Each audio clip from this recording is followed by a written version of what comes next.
Good morning, good morning. What's up? What's up? Thank you so much for joining us and allowing us into your home this morning. Really appreciate it.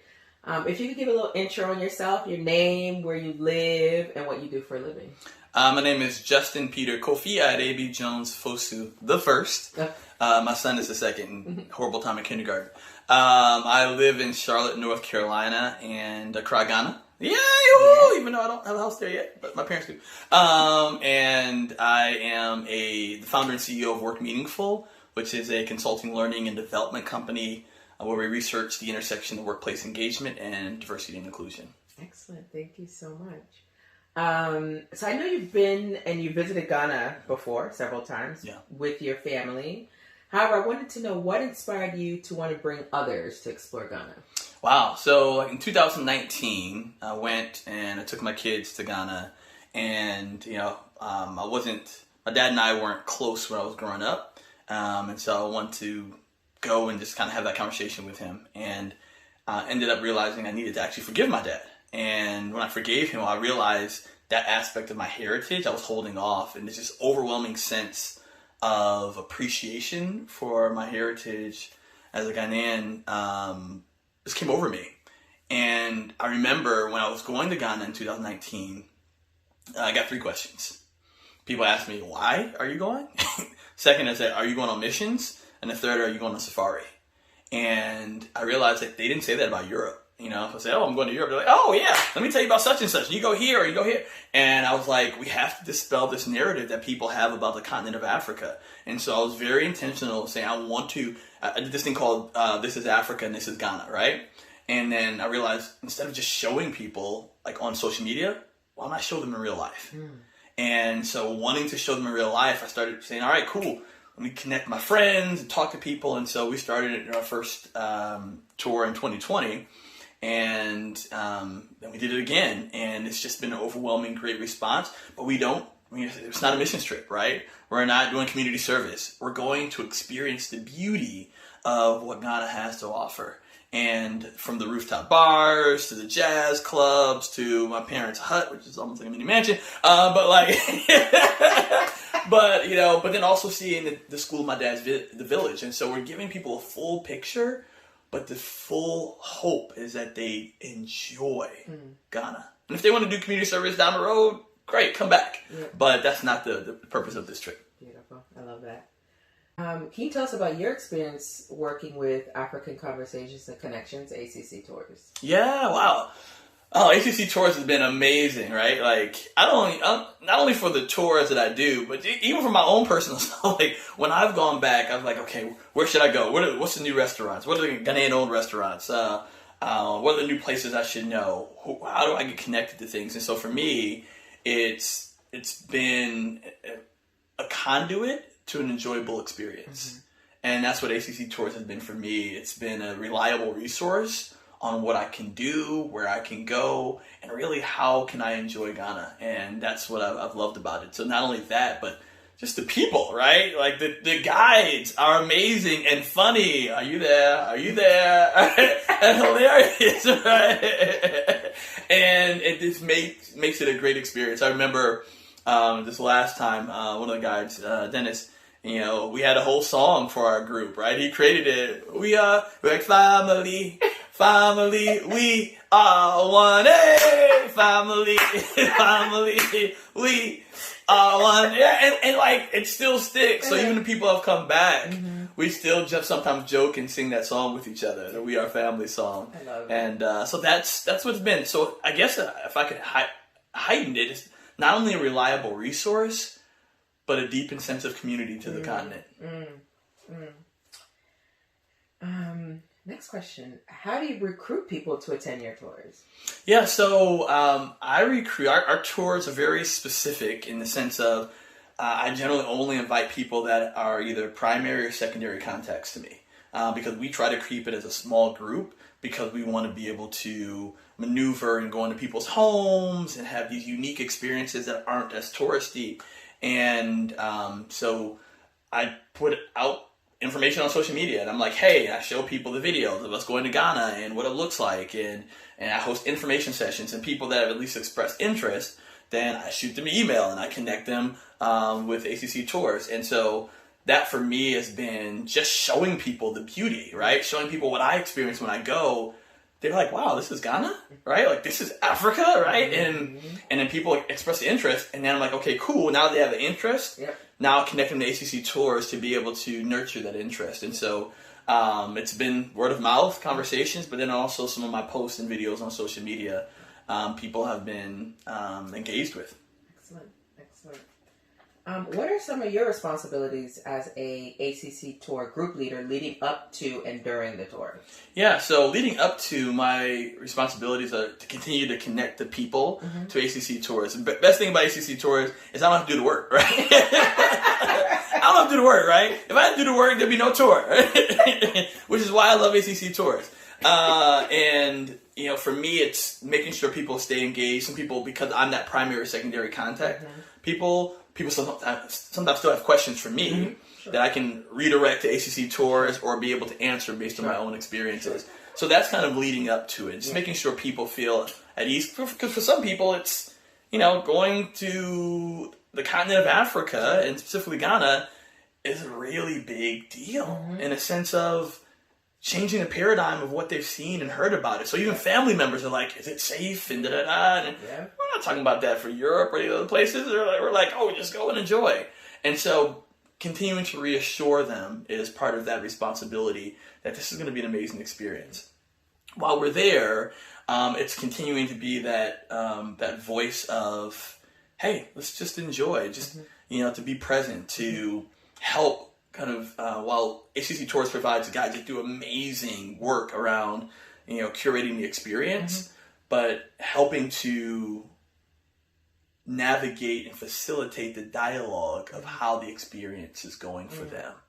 And that, for me, has been my unique role in the tour while we're there. It's, hey, like, what did you feel when you were at X, right? Or, oh, man, we went to this amazing rooftop bar. Like, what did that feel like? And how did you process that in terms of your potential paradigm that you had about the continent of Africa? And so it's kind of really facilitating the dialogue about their experience. That's my role while there. Beautiful. Thank you. How do you come up with your itinerary activities that you have for your tour groups when they're in Ghana? Yeah, so it goes by the simple name of ACC Tours. But no, I mean, really, we leverage the existing things. There's certain things that, especially for the first time, you should experience when you're in Ghana, right? In terms of the slave dungeons, whether that's, some of the beaches and the things that exist, some of the rooftop bars. But I think what makes our tour unique when we want to make this something different is, one, we invite people to my parents' home. And so my dad being a professor, former retired UN, it's like we go to their home and people are able to talk to, an international economist about, the economy of Ghana and the continent of Africa and all the things. And so that's a really unique thing that we bring into our specific tours, but then also the School of My Dad's Home Village. Like, we take people down to the School of My Dad's Home Village, not to do community service, but to share wisdom, right? And to receive wisdom, right? And, so our participants that want to engage, they share like 3 to 5 minutes of what they want to share to the next generation. But then we also receive, right, from the students, whether from poetry or dance and from the faculty and staff. And it's a really enriching give and take experience. And so, so we do some of the normal things you should experience. But then those small pieces, and what I love even more, is that we've been very intentional to engage the everyday Ghanaian as part of the tour. So when we go out, we're like, hey, invite such and such, or invite this person, and so now we're at dinners or lunches or going out, and people are able to ask questions for the everyday person and not just have this touristy perspective and view, but like, hey, what's life really like in Ghana? And so that's what we want to create, is not a touristy tour, and I don't even want to call it a tour, because that's a really bad word for it, but a real authentic experience, and that's what we do. Beautiful. What are some of the challenges you experience as a group leader? Yeah, so there's probably three three top challenges I experienced as a group leader. One is really managing expectations for people that we're not going to America, right? Because sometimes people have this perspective that, oh, like everything should be like it is in America, right? And it's not true. Like there's luxury and some things that are more lavish in America and some things are different.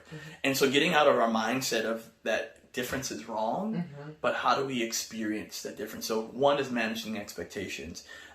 Two is sometimes helping people to manage their own family members and friends that are concerned, are fearful, are wondering, like, are they going to be safe? Are they going to be helped? And so being able to manage that expectations. And three, I think, is understanding how to create an experience that everyone can engage in their own way, right? And so, I'll give you a great example. We pretty much had in our tour 3 different groups of people, right? There was one group that we went out to dinner, they were going back to the hotel, right? They were done, right?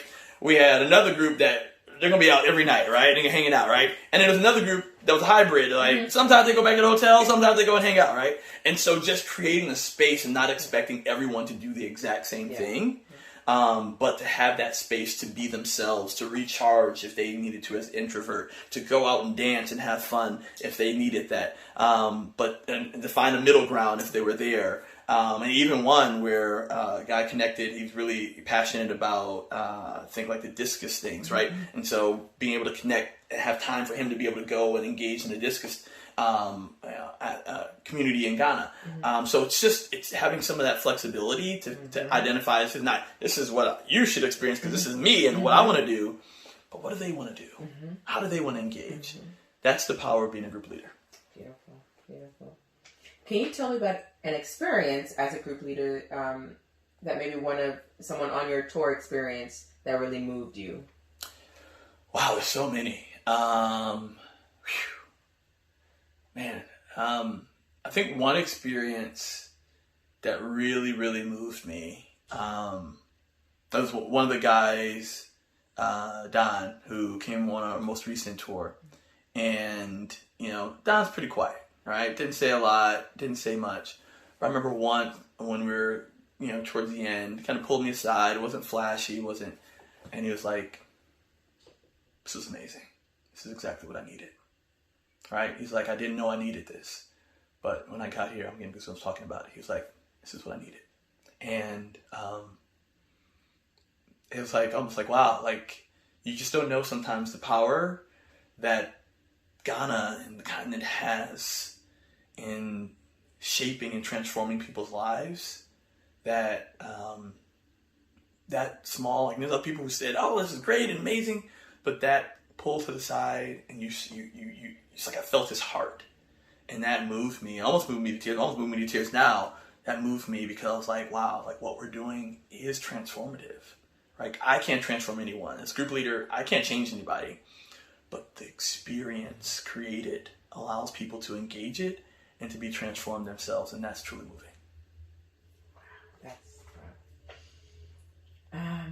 Last question, Justin. What advice would you give to someone considering whether they should be an ACC Tours group leader? Yeah, I'd say the number one advice I'd give people is to have the right heart, right? When you go as a group leader, have the heart of just loving the people and being loved by the people, If we go like, oh, we're going to help people, that's not the right heart, right? If we're going to go and it's like, oh, we're going to just go and see all the things that we can get, it's not the right heart. But when you go with the heart of, how can I be a part of this beautiful place? How can I experience this firsthand? And how can I give and receive in a meaningful way? When you go with valuing the people, valuing the humanity, and respecting the culture, it's going to be transformative for you. I'd also say, one other piece of advice is give yourself some time after the tour to just process, right? To feel what you've done, right? And that was one of the advice that I got from my tour group. They were like, Justin, I want you to make sure that you take time to really soak in what you've helped to facilitate. Because it can be easy just to go, all right, on to life. And so taking those small moments to do that helped me to see how much more impact I could actually have. And so that's what I give as advice for the group leader. And last I say, have fun, right? Like, have fun. Like, be authentically you. Don't feel like, hello, I'm your tour guide, helping you to lead and be a group leader. No. Have fun. Be your authentic self. Like, I'm always going to be, my tour knows me. I'm always dancing. I'm like, hey, Mona Lisa, that. Of course, I don't know the words. But just have fun. Be your authentic self, because the experience will cultivate the meaningfulness out of it just by itself. Thank you so much, Mr. Jones-Fosu. Appreciate it.